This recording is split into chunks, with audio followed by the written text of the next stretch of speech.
Извршниот комитет помина во добра атмосфера и беше донесена заедничка одлука 23 декември да се одржи вонреден конгрес на ВМРО-ДПМН.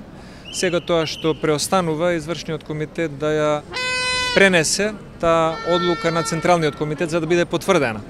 Очекуваме да биде потврдена бидејќи има една таква заедничка атмосфера и треба делегатите од редовниот конгрес во Куманово да бидат известени, бидејќи истите според статутот треба да бидат делегати и на вонредниот конгрес, каде што ќе се одлучува за понудената оставка од страна на претседателот Груевски и ќе се одлучува за кандидатите кои што би аплицирале за таа позиција. И очекувам делегатите да одлучат кои ќе бидат луѓето кои што тие сметаат дека се вредни во оваа ситуација да бидат кандидати. Сепак оставаме на кандидатите да ја донесат конечната одлука кого ќе поддржат и кого ќе изберат. За друго не би имал некој коментар.